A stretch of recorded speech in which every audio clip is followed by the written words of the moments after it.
जैसा कि मैं कैंसर का पार्ट फर्स्ट और पार्ट सेकंड वीडियो अपलोड कर चुका हूँ, ये पार्ट थर्ड है।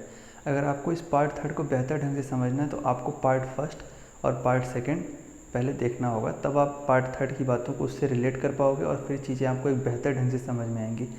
दरअसल ये पार्ट थर्ड में चाहता तो स्किप कर देता, इसमें ज़्यादा कुछ है नहीं, बस एक कैंसर सेल है, एक तरफ ट्यूमर सेल है, दोनों की प्रॉपर्टी को मैंने डिस्क्राइब किया है।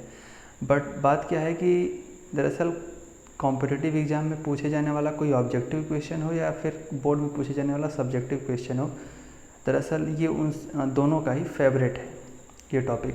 आप यकीन मानिए नीट जैसे कॉम्पिटिटिव एग्ज़ाम में इससे क्वेश्चंस आते रहे हैं ट्यूमर सेल की प्रॉपर्टी से, तो मैं इस पोर्शन को स्किप नहीं कर सकता था, तो इस वजह से मैंने इसके ऊपर एक वीडियो बनाया है। दरअसल अगर आप पार्ट फर्स्ट देखेंगे तो मैंने कैंसर का पार्ट फर्स्ट देखेंगे तो उसमें मैंने ये समझाया है कि दरअसल वो क्या नॉर्मल रेगुलेटरी मैकेनिज्म होता है जिससे कोई सेल ग्रोथ करती है और डिवाइड करती है। फिर मैंने सेकंड लेक्चर में ये समझा रखा है कि आखिर वो नॉर्मल ग्रोथ और डिवीजन का जो मैकेनिज्म होता है वो फेल होता है तो फिर कैसे उस नॉर्मल सेल से एक ट्यूमर जनरेट होता है। तो अब यहाँ कुछ एक्स्ट्रा नहीं है, उन दोनों प्रीवियस लेक्चर्स की इन्फॉर्मेशन का इस्तेमाल करके मैंने बस एक कंपैरेटिव चार्ट बनाया है ताकि आपको समझने में आसानी हो जाए। ठीक है, तो हम देखते हैं। ये देखिए मैंने एक तरफ लिख रखा है नॉर्मल सेल इस साइड और दूसरी तरफ लिख रखा है ट्यूमर सेल। अब इसको समझिए थोड़ा सा। यहाँ मैंने लिखा ये नॉर्मल सेल है, ये है नॉर्मल सेल, उधर लिखा है ट्यूमर सेल। ये देखिए नॉर्मल सेल में क्या होता है कि जो ऑन्कोजीन होता है, इसको मैंने लिखा है सी ऑन्कोजीन, सी ऑन्कोजीन। दरअसल ऑन्कोजीन वह जीन होता है जो कैंसर कॉज करता है, ऑन्कोजीन वह जीन होता है जो कैंसर कॉज करता है और ये हर व्यक्ति के अंदर होता है। बस फ़र्क यही होता है कि हमारे और आप जैसे नॉर्मल लोगों में ये लेस एक्टिव होता है, इनएक्टिव होता है, और जो लोग कैंसर के पेशेंट होते हैं उनमें ये हाईली एक्टिव होता है। ठीक है, क्योंकि इसका काम होता है कि ग्रोथ और डिवीजन के रेट को फास्ट करना, एक्सेसिव करना, अनकंट्रोल्ड करना, एक रैपिड वे में करना ताकि उससे एक ट्यूमर का फॉर्मेशन हो। ठीक है, और तो इसी वजह से मैंने लिखा है नॉर्मल व्यक्ति की एक नॉर्मल सेल है तो यहाँ पर ये लेस एक्टिव दिखेगा। ये लेस एक्टिव होगा तो तो जो ग्रोथ होगी सेल की वो रैपिड नहीं होगी, वो एक कंट्रोल्ड मैनर में होगी। ठीक है, तो यहाँ पर ये सी ऑन्कोजीन लेस एक्टिव देखा, कई सारे लिटरेचर इसको इनएक्टिव भी लिखते हैं। ठीक है, अब यहाँ पर ये सी ऑन्कोजीन है, दरअसल यहाँ पर भी मैंने लिखा है सी ऑन्कोजीन, वहाँ पर भी सी ऑन्कोजीन लिखा है। सी ऑन्कोजीन दरअसल सी रिप्रेजेंट करता है सेलुलर होने को, सी रिप्रेजेंट करता है सेलुलर होने को, जो ये बताता है कि ये जीन हमारी सेल में होता है। बस सेलुलर को शॉर्ट करके मैंने सी लिख दिया है। यहाँ पर ये जीन एक्टिव दिखता है, सी ऑन्कोजीन यहाँ पर एक्टिव दिखता है, एक्टिव दिखता है तभी तो यहाँ पर जो एक नॉर्मल सेल होती है वो एक रैपिड, एक्सेसिव और अनकंट्रोल्ड डिवीजन करके ट्यूमर का फॉर्मेशन करती है। ठीक है, अब दरअसल दूसरी बात यह है कि यहाँ पर एक दूसरा जीन भी होता है जिसको हम ट्यूमर सप्रेसर जीन कहते हैं या फिर P53 जीन कहते हैं। ये यहाँ पर एक्टिव दिखता है, नाम इंडिकेट कर रहा है कि ट्यूमर सप्रेसर जीन, मतलब ये जीन ऐसा जीन है जो जिसका काम ये होता है कि ट्यूमर को नहीं बनने देना है। ठीक है, तो ये नॉर्मल सेल है तो आप नॉर्मल सेल से रिलेट कर सकते हैं दोनों चीज़ें। ये नॉर्मल व्यक्ति की बात है तो उसके में जब ट्यूमर सप्रेसर जीन एक्टिव रहेगा तभी तो कैंसर का फॉर्मेशन नहीं होगा। बल्कि अगर हम यहाँ देखें तो यहाँ पर ये ट्यूमर सप्रेसर जीन इनएक्टिव दिखता है। जब ट्यूमर सप्रेसर जीन इनएक्टिव है मतलब वह जीन इनएक्टिव है जो ट्यूमर बनने से रोकता है, और वही काम करना बंद कर दिया, इनएक्टिव हो गया, तो फिर ट्यूमर का फॉर्मेशन तो होगा ही होगा। ये दोनों कंडीशन देखिए फेवरेबल है। ये सी ऑन्कोजीन जो कि रिस्पॉन्सिबल होती है ग्रोथ एंड डिवीजन को रैपिड, एक्सेसिव और अनकंट्रोल्ड करने के लिए, उसमें तो एक्टिवेशन है, वो तो अपना काम 2 गुना 3 गुना 4 गुना रफ्तार से कर रही है। और जिस जीन को रोकने का काम होता है कि भैया तुमको ट्यूमर नहीं बनने देना है, वो इनएक्टिव है। तो दोनों कंडीशन बिल्कुल फेवरेबल है ट्यूमर बनने के लिए। और यहाँ पर क्या है कि जो सी ऑन्कोजीन है वो लेस एक्टिव है और जो ट्यूमर सप्रेसर जीन है वो एक्टिव है। तो ये दोनों कंडीशन फेवरेबल है नॉर्मल सेल के लिए। ठीक है, यहाँ पर मैंने लिख रखा है कि it shows the property of contact inhibition, it shows the property, normal cell shows the property of contact inhibition. ये बात मैंने आपको पिछले वीडियोज़ में कई बार बता रखी है कि नॉर्मल सेल की प्रॉपर्टी होती है कॉन्टैक्ट इनहिबिशन, क्योंकि नॉर्मल सेल होती है तो वो अकेले तो होगी नहीं, वो किसी टिश्यू की होगी या फिर किसी ऑर्गन की होगी। तो जो अगल बगल वाली सेल्स होगी वो दरअसल उसको एक लिमिटेड स्पेस प्रोवाइड करती हैं ग्रोथ करने के लिए, डिवाइड करने के लिए, तो वो सेल का एक्सेसिव ग्रोथ नहीं दिखता है। तो और मैंने ये भी कहा था कि नॉर्मल व्यक्तियों पर अड़ोसी पड़ोसी का दबाव लगता है। ठीक है, तो ये नॉर्मल सेल हैं जो शो करती हैं प्रॉपर्टी ऑफ कॉन्टैक्ट इनहिबिशन, जिसका मतलब ये है कि नॉर्मल सेल के ऊपर अगल बगल वाली सेल्स का दबाव दिखता है। लेकिन जैसे ही वो सेल ट्यूमर सेल हो जाती है, दरअसल एक सेल है जब वो एक्सेसिव अनकंट्रोल्ड डिवीज़न करती है तो वो क्या करती है, मिलियंस ऑफ सेल्स बना लेती है, और वो जो सेल्स होती हैं वो नॉर्मल सेल से कंपटीशन क्रिएट करती हैं न्यूट्रिशन के मामले में, और उनको भूखों मार देती हैं स्टारवेशन से, और वो अगल बगल वाली सेल्स जब मर जाती हैं तो फिर धीरे धीरे फैलती हैं, और यही रिस्पॉन्सिबल होता है ट्यूमर के लिए, और यही कारण है कि इसी वजह से ट्यूमर धीरे धीरे फैलता है।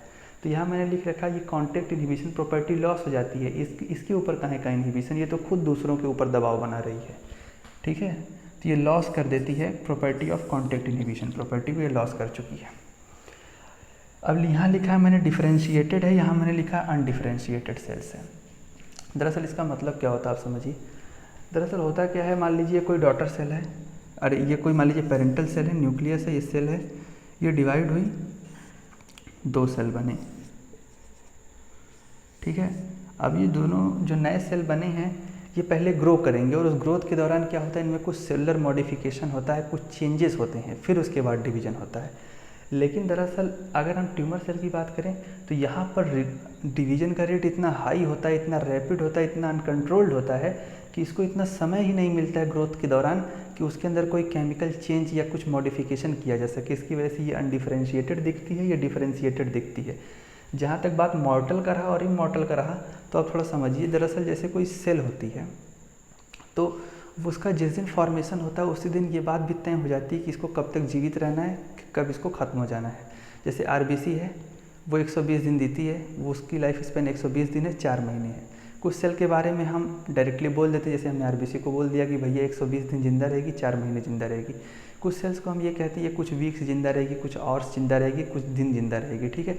मतलब जैसे ही सेल का फॉर्मेशन हुआ वैसे ही उसकी यह बात निर्धारित हो गई कि इसको कब खत्म होना है, ठीक है। तो मतलब ये बात उसकी जेनेटिक कॉन्स्टिट्यूएंट में मेंशन है कि किस दिन इसको डेथ करना है। और दरअसल आप यकीन मानिए, दरअसल किसी भी सेल की डेथ के लिए रिस्पॉन्सिबल होता है उसके अंदर बैठा हुआ एक जीन जिसको हम सुसाइडल जीन कहते हैं। वो सुसाइडल जीन जब उस सेल की डेथ का टाइम आता है तो वो एक्टिव हो जाता है, और उसके एक्टिव होने से उस सेल में जितने भी लाइटिक बैग्स होते हैं, लाइसोसोम्स वगैरह होते हैं, वो फट जाते हैं और उस सेल की डेथ हो जाती है। सेल की डेथ फर्स्ट से 2 तरह की होती है, एक होती है एक्सीडेंटल डेथ, दूसरी होती है programmed cell death. Programme cell death में क्या होता है, जब सेल को इसमें क्या होता है, सेल की लाइफ स्पैन फिक्स होती है, और यहाँ पर ये बात पता होती है कि इसको कब डेथ करना है। वहीं जो दूसरा होता है जिसको मैंने कहा कि एक्सीडेंटल डेथ, ये नेक्रोसिस वाला केस है, ठीक है। तो हम ज़्यादा डीप में नहीं जाते हैं, बस फिलहाल यही समझते हैं कि इस सेल में सुसाइडल जीन होता है, और सुसाइडल जीन को ये पता है कि इसको कब खत्म होना है। जब टाइम आता है तो सुसाइडल जीन जो लाइटिक बैग्स होते हैं उनको उनके फटने के लिए रिस्पॉन्सिबल होता है, और वो जैसे ही लाइटिक बैग फटते हैं इस सेल की डेथ हो जाती है। तो ये सेल मॉर्टल होती है, कुछ हफ्ते, कुछ महीने या फिर कुछ दिन जीवित रहती है, लेकिन वहीं ये सेल इमॉर्टल हो जाती हैं। जैसे मैंने बताया कि किसी कार्सिनोजन के संपर्क में व्यक्ति आया तो उसके क्रोमोसोम पर बैठा हुआ सी ऑन्कोजीन एक्टिव हो जाता है उस कार्सिनोजन की वजह से, और उसी कार्सिनोजन की वजह से ट्यूमर सप्रेसर जीन या P53 जीन इनएक्टिव हो जाता है, और साथ साथ में वो जो सुसाइडल जीन मैं बोल रहा हूँ वो सुसाइडल जीन भी इनएक्टिव हो जाता है, जिसकी वजह से ये सेल इमॉर्टल हो जाती है। जो जीन रिस्पॉन्सिबल है इस सेल की डेथ के लिए वही इनएक्टिव हो जाता है, तो ये सेल इमॉर्टल हो जाती है, ठीक है। अब हम अगली बात करते हैं लो टीलोमेरेज एक्टिविटी और हाई टीलोमेरेज एक्टिविटी। अब सेल बायोलॉजी की इन्फॉर्मेशन हमको ये बताती है कि जिस सेल में टीलोमेरेज एक्टिविटी बहुत हाई होती है, जिस सेल में टीलोमेरेज की एक्टिविटी बहुत हाई दिखती है वो सेल बहुत रैपिड ग्रोथ करती है। सही बात है, यहाँ पर सेल की जो ग्रोथ है वो बहुत ज़्यादा रैपिड है, अनकंट्रोल्ड है, एक्सेसिव है, तो यहाँ पर टीलोमेरेज की एक्टिविटी बहुत हाई दिखेगी। और यहाँ पर जो सेल की ग्रोथ है वो लिमिटेड है, एक रेगुलेशन के साथ चल रही है। पहले सेल ग्रो हो रही है, उसके अंदर केमिकल मॉडिफिकेशन हो रहे हैं, डिफ्रेंशिएट हो रही है, फिर डिवीजन हो रहा है, तो ये थोड़ा स्लो है, तो यहाँ पर जो टीलोमेरेज की एक्टिविटी है वो भी लो दिखेगी। अगली बात मैंने कहा कि यहाँ पर cell growth and division is well regulated. यहाँ पर सेल ग्रोथ और डिवीजन वेल रेगुलेटेड होता है। रेगुलेटेड इस वजह से होता है क्योंकि ऑन्कोजीन लेस एक्टिव है, ट्यूमर सप्रेसर जीन एक्टिव है, और जो है प्रॉपर्टी ऑफ कॉन्टैक्ट इनहिबिशन है। इन सारी चीज़ों की वजह से यहाँ पर जो सेल का ग्रोथ और डिवीजन होता है एक बहुत डिसिप्लिन्ड और रेगुलेशन के साथ होता है। मैंने कहा था कि जब ये नॉर्मल रेगुलेटरी मैकेनिज्म फेल होता है तब जाके कैंसर जैसी समस्या उत्पन्न होती है। नॉर्मल रेगुलेटरी मैकेनिज्म के फेल होने के दौरान क्या होता है कि सी ऑन्कोजीन एक्टिवेट हो जाता है, P53 जीन इनएक्टिव हो जाता है, और कॉन्टैक्ट इनहिबिशन की प्रॉपर्टी लॉस्ट हो जाती है। तो ये तो कैंसर की डेफिनेशन ही है कि excessive rapid and uncontrolled cell division, ठीक है। तो इसमें कोई हैरानी वाली बात नहीं है, दोनों चीज़ें आपको आसानी से समझ में आ गई होंगी।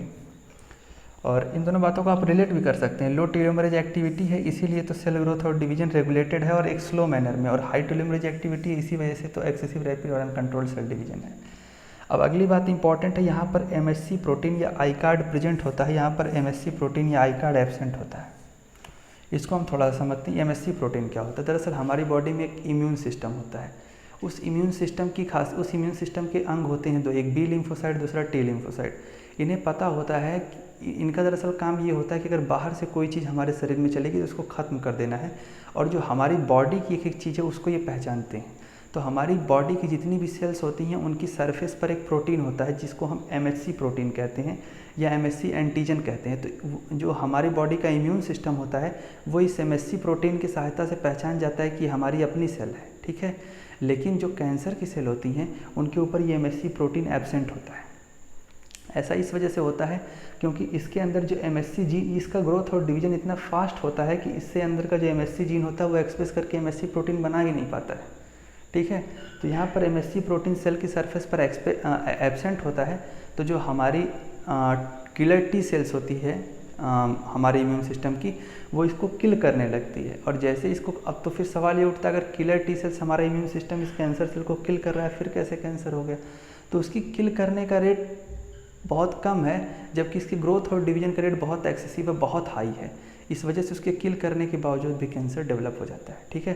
तो यहाँ सिंपल बात में हम ये समझेंगे कि MHC, ये दरअसल यहाँ पर ग्रोथ का रेट और डिवीजन इतना फास्ट था कि यहाँ पर जो MHC जीन था वो MHC प्रोटीन बना ही नहीं पाया, जिसकी वजह से यहाँ पर MHC प्रोटीन एब्सेंट है। MHC जीन से MHC प्रोटीन बनता है, मैं लिख देता हूँ, MHC जीन से MHC प्रोटीन बनता है। यहाँ पर जो ग्रोथ और डिवीजन है वो एक रेगुलेटेड मैनर में चल रहा है, वो एक डिसिप्लिन के साथ चल रहा है। सेल ग्रो कर रही है, उसके अंदर केमिकल मॉडिफिकेशन हो रहा है, डिफ्रेंशिएट हो रही है। तो यहाँ पर इतना टाइम है कि MHC जीन एक्सप्रेस करके MHC प्रोटीन बनाए, और जैसे ही MHC प्रोटीन सेल की सरफेस पे प्रेजेंट होगा तो हमारी बॉडी की किलर टी सेल्स इसको नहीं मारेंगी, ये आई कार्ड है, ठीक है। तो ये मैंने डिटेल में समझा दिया ट्यूमर सेल और नॉर्मल सेल, ठीक है। तो आज के लिए बस इतना ही। जय हिंद, जय भारत।